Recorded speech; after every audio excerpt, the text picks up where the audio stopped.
할렐루야. 네. 네. 하나님의 은혜가 우리 가운데 좀 늘 풍성하게 가득하게 임하고 또 그 은혜가 무엇인지를 알아가며 살아가는 저희들 되기를 소망합니다. 네.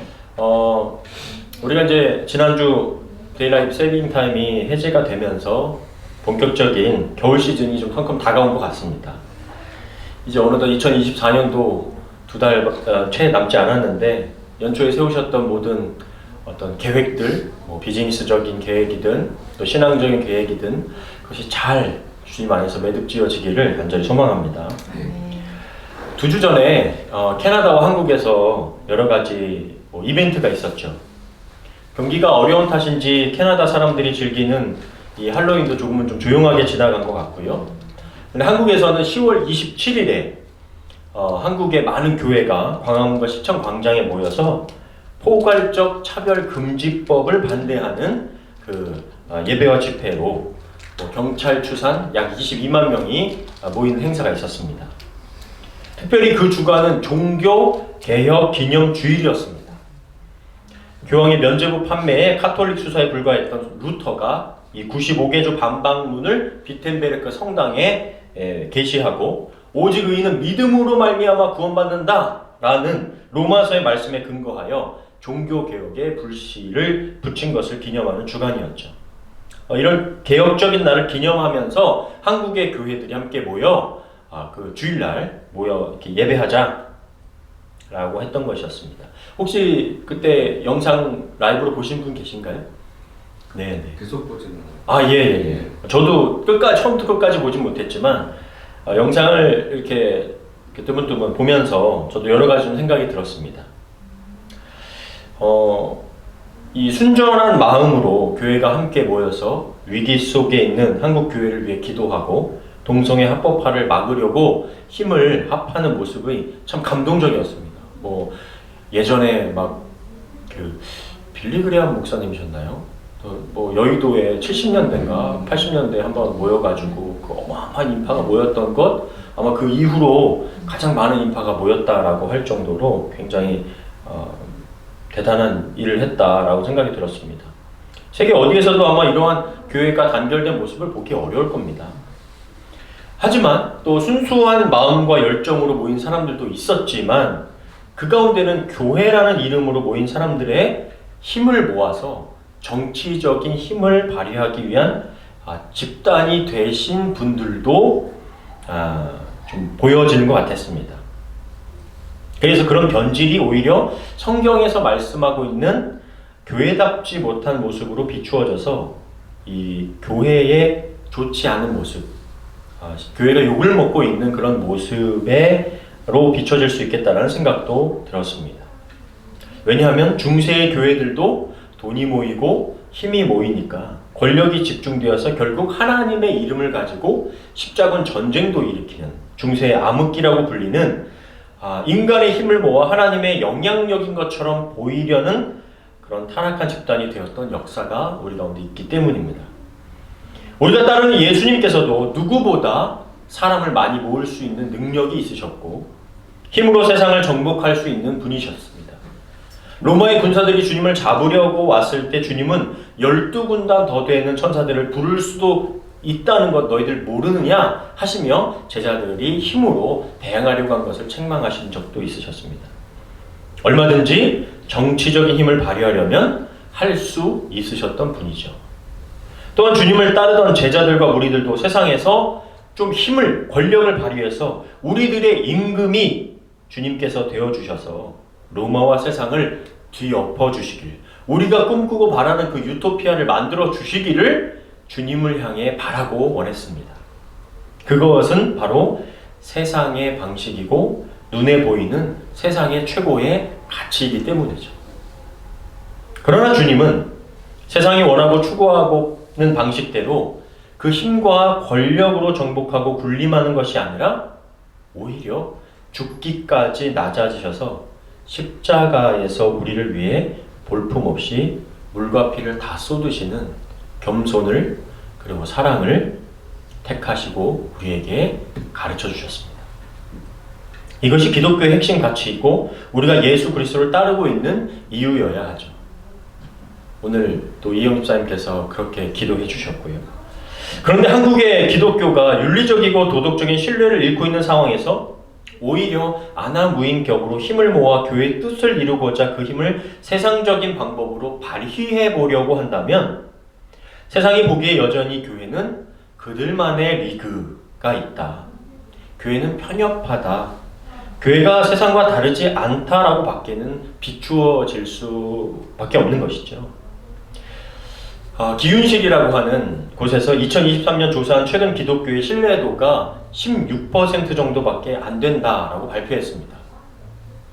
원래 기독교회가 그렇게 많은 퍼센테이지를 차지하고 있지는 않았지만 이 16%가 어느 정도냐고 하면 지금 많은 국민에게 욕을 먹고 있는 그 윤 대통령의 지지도가 설교를 제가 준비할 때만 해도 20%였는데 지금 17%가 되었습니다. 그러니까 좀 더 많이 와닿으시죠? 교회의 인지도가 어떤 상태인지 짐작이 되실 겁니다. 며칠 전 식당을 운영하고 있는 한 부부와 대화를 나눴습니다. 그러다가 교회 권사님들이 왜 그러시냐고 저한테 질문을 했습니다. 사연을 들어보니까 권사님 하시면서 교회 분들이 모여서 식사를 하시는데 서빙을 하는 직원들에게 반말로 지시를 하고 하대하는 태도를 보였다는 거죠. 흔히 갑질한다라고 하죠. 야, 여기다 따라봐 라든지 음식에 흠을 잡고 컴플레인을 할 때 나타나는 매너는 권사님이라는 타이틀을 가지신 분들이 유독 더 좀 안 좋은 매너를 보여주신다라는 겁니다. 이런 이야기는 목사, 장로, 권사, 집사 할 거 없이 다 듣고 있습니다. 그래서 세상에서는 개독교라고 불린 지 한참 되었고 누군가는 기독교인들이 십자가 목걸이를 하고 다녔으면 좋겠다. 왜? 우리가 좀 피해 다닐 수 있게 라고 말하기도 합니다. 그런데 세상의 빛과 소금이 되어야 하는 많은 그리스도인들이 이런 이야기에도 개는 짖어라, 기차는 달린다라는 태도로 일관하면서 세상의 사람들은 지옥 자식, 우리는 천국 백성이라는 말도 안 되는 이런 이분법적인 선민의식을 가진다면 2000년 전 유대교와 다를 바가 없는 것이죠. 소금이 그 맛을 잃어버린다면 쓸데없어 밖에 버리워 밟힌다는 주님의 말씀 그대로 되어가고 있는 겁니다. 저는 마치 최근 우리 그리스도인들의 모습이 오늘 본문에 나오는 회심 전의 사울과 같은 모습인 것 같습니다. 저는 오늘 말씀을 강의하려고 하는 게 아니라 이 사울의 모습을 좀 비춰보는 그리스도인들이 되었으면 하는 마음으로 말씀을 좀 준비해봤습니다. 사도행전 9장 1절 2절인데요. 한편 사울은 여전히 주님의 제자들을 위협하고 죽일 기세로 대제사장들에게 가서 다마스커스의 여러 회당에 보낼 공문을 요구하였다. 그것은 믿는 사람이면 남녀를 가리지 않고 보는 대로 잡아 예루살렘으로 끌고 오기 위해서였다. 이미 8장에서 사울은 스데반 집사를 죽이는데 앞장섰던 사람으로 등장하게 됩니다. 유대인 중에 유대인으로 가말리엘 학파의 제자로 율법을 엄격하게 따르고 지켜 행하던 그에게 그리스도인들은 그가 보기에 그저 이단의 한 종파에 불과했습니다. 그렇지 않아도 눈에 거슬리고 있던 그리스도인들이 이제는 유대 지역을 넘어서 이방으로 넘어가서 그리스도인들을 수용하고 있으니까 바울에게는 자신이 하나님을 사랑하고 하나님의 일을 드러내는 것이 무엇이냐? 그리스도인들을 잡아 죽이는 것만이 하나님을 향한 최선의 사랑이고 최고의 사역이었던 거예요. 그것이 유대인을 선택한 하나님을 위한 최선의 섬김과 봉사와 헌신이라고 그는 생각이 들었던 거예요. 그런데 여러분, 우리가 세상의 빛과 소금이 되어야 한다는 주님의 말씀은 우리가 예수님을 믿으면 무조건 깨끗한 사람이 되고 세상 사람들은 더럽기 때문에 세상을 정죄하듯 대하라는 말씀이 아니죠. 지금 마침 바울이 하고 있던 모습처럼 하라는 이야기가 아니라는 겁니다. 세상을 향해 구별되라는 말씀은 이분법적으로 흙과 백으로 생각하면 안 되는 겁니다. 나는 깨끗, 저들은 더럽다라는 식으로 생각하면 안 되는 겁니다.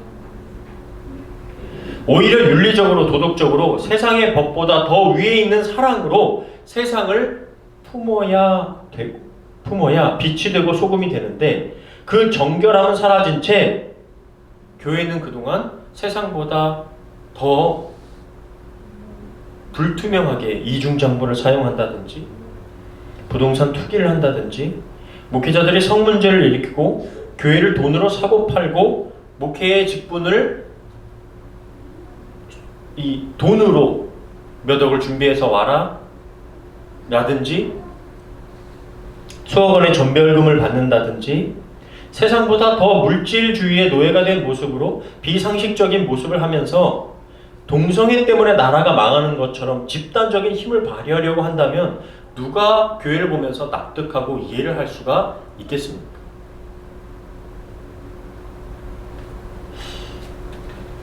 말씀을 준비하는 중에 이런 기사를 좀 보게 됐습니다.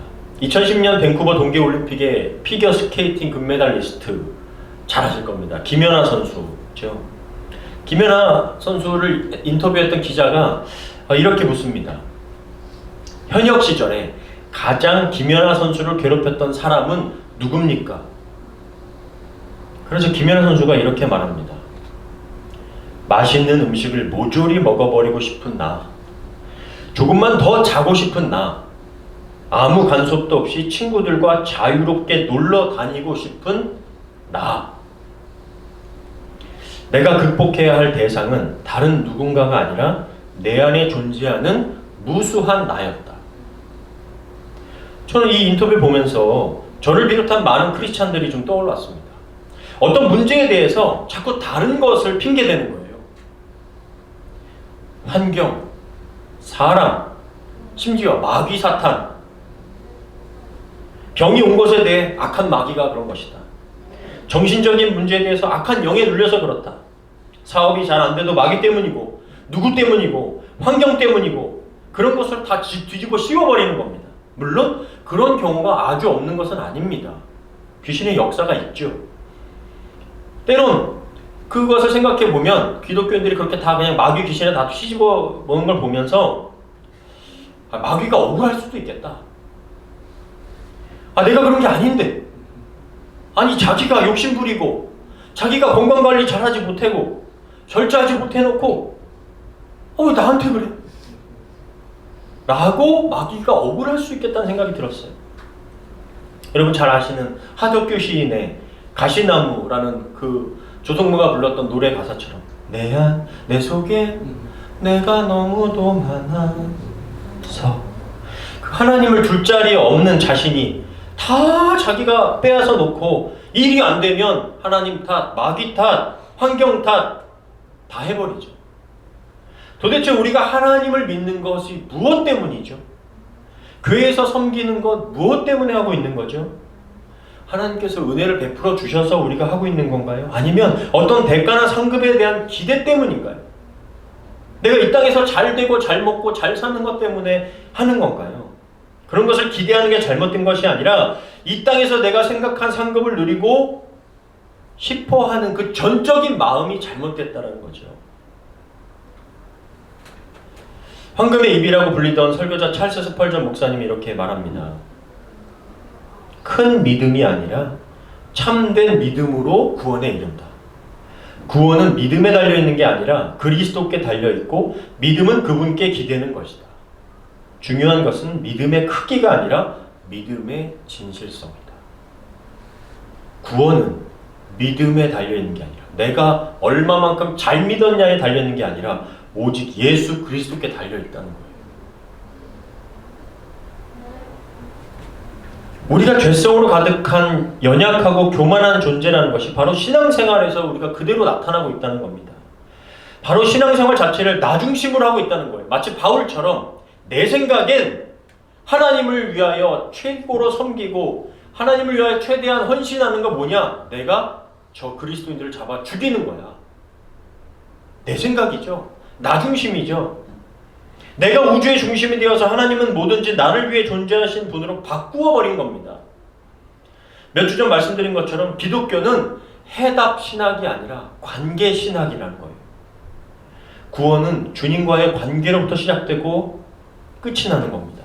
그런데 우리는 이 땅에서 내가 구원을 결정 내려고 하고 내가 이미 구원을 해답을 얻으려고 하는 거예요. 결정권이 주님께 달려 있는데 나뿐만 아니라 믿지 않는 사람에 대한 구원의 문제를 내가 답을 내리고 내가 하나님 행세하는 것, 그것이 바로 나 중심의 신앙 생활인 것입니다.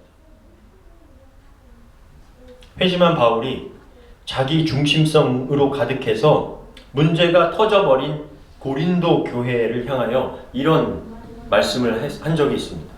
여러분, 고린도 교회가 어마어마한 문제가 터졌던 거 다 아시죠?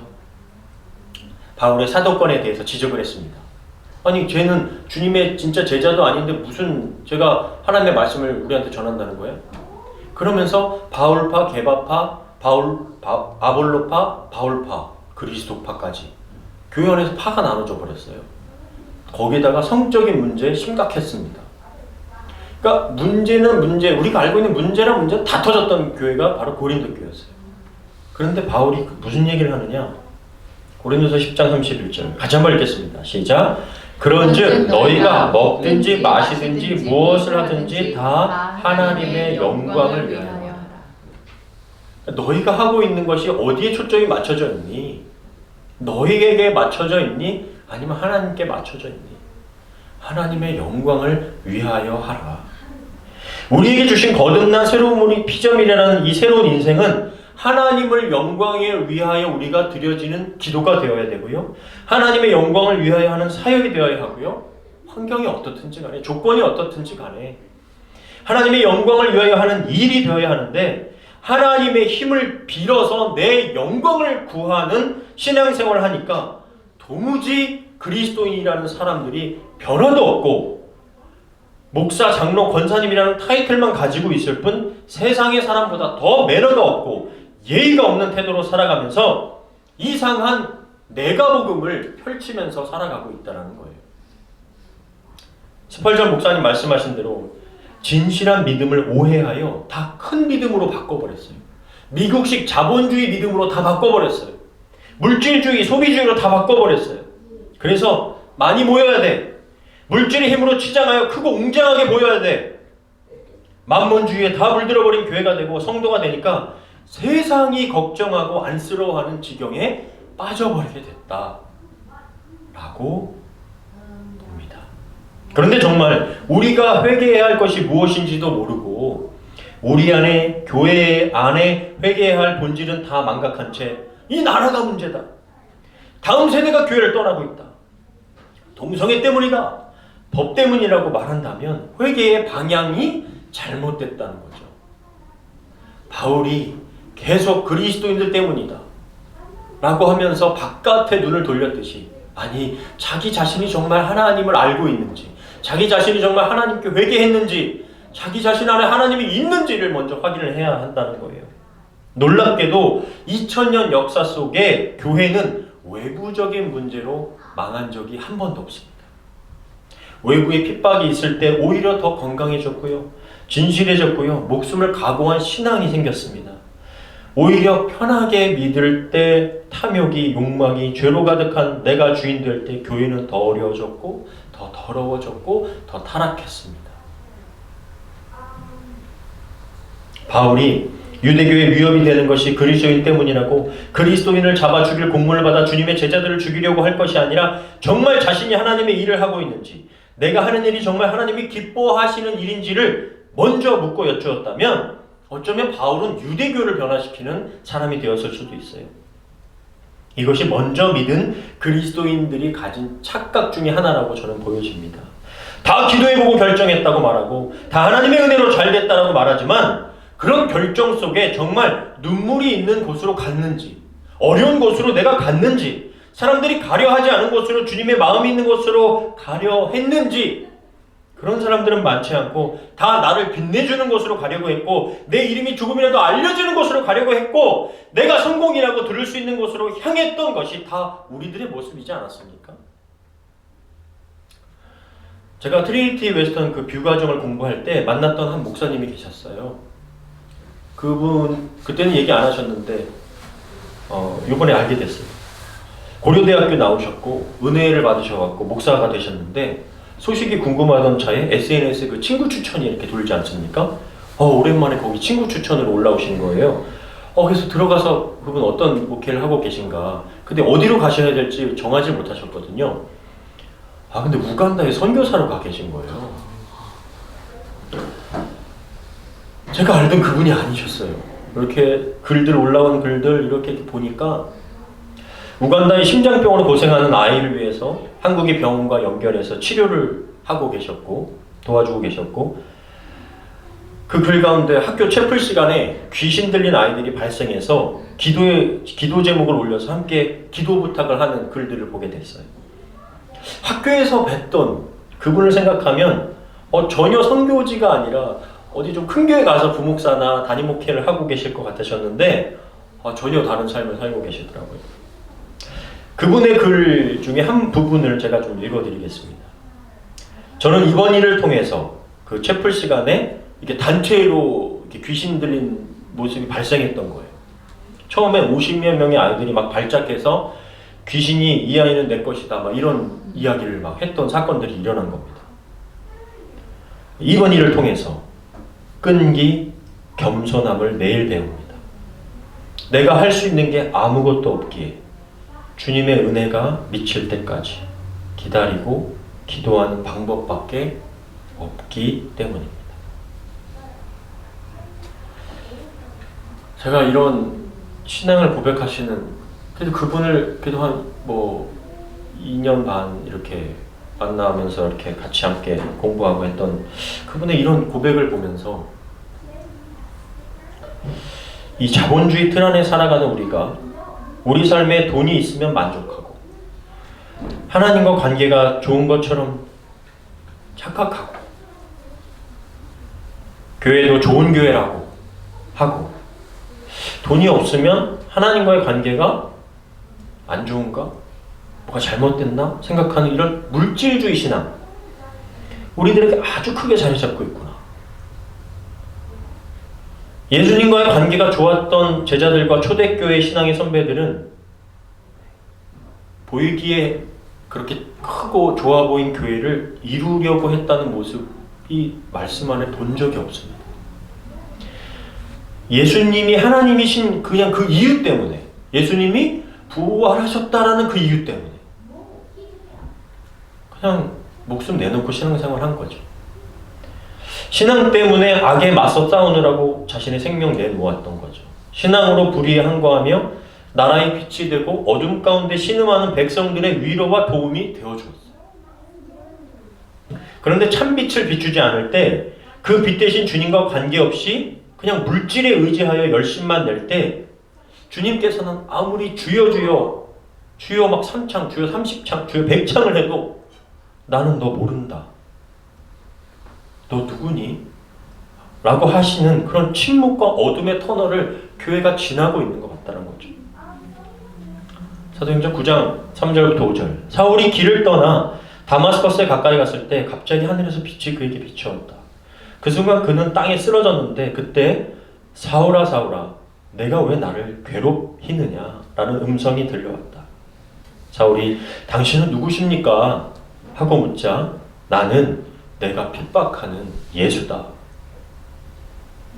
나는 하나님 위해서 열심히 일했고 나는 주님을 위해서 이렇게 애썼다라고 생각했는데 주님께서 하시는 얘기는 그거 네 생각이고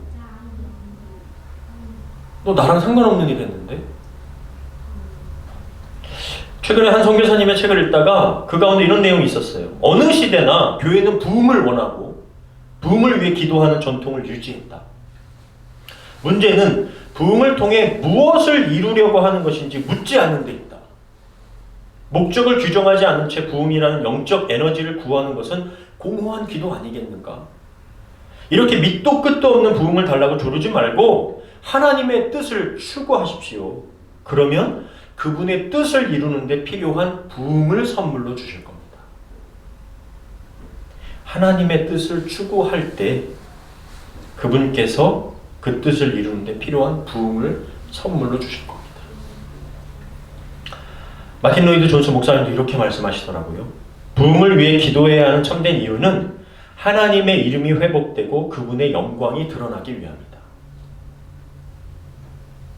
그렇습니다. 우리는 하나님 없는 부흥을 구하고 하나님 없는 회개하고 하나님 없는 교회를 바라고 하나님 없는 사역과 일을 하면서 도대체 우리가 무엇을 바라고 있는 거죠? 무엇을 위해 기도하고 있었던 거죠? 내 삶이 하나님의 영광과 아무런 관계없는 기도를 드리고 있었던 건 아닌가요? 그 내면엔 결국 나의 부유함, 내 주변의 부유함이라는 만몬신에게 구하고 있었던 건 아니냐는 거죠. 다시 한번 우리가 누구의 존재인지를 바로 알고 신앙생활하며 하나님의 뜻을 구할 때 우리에게 맞는 사역과 일을 허락하실 것이고, 우리의 환경이 어떻든 조건이 어떻든 간에 진실된 믿음을 허락해 주실 겁니다. 영적인 부흥은 결국 우리가 하나님의 형상으로 회복되는 것입니다. 말씀을 정리하면서 오늘 제목을 그래서 예수 닮기, 예수 닮아가기로 정한 것입니다. 먼저 예수님을 내 안에 담을 때 우리가 예수 그리스도를 따르고 닮아갈 수 있다고 믿습니다. 내 영광을 위해 살며 내 영광을 구하는 신앙은 기독교 신앙 아닙니다. 하나님의 영광을 위해 사는 존재, 하나님의 영광이 회복되는 교회와 가정 또 사회가 되기를, 우리가 그렇게 기도할 수 있는 그리스도인들 되기를 간절히 바라면서 그런 저와 여러분 되시기를 주님의 이름으로 간절히 축원합니다. 아멘.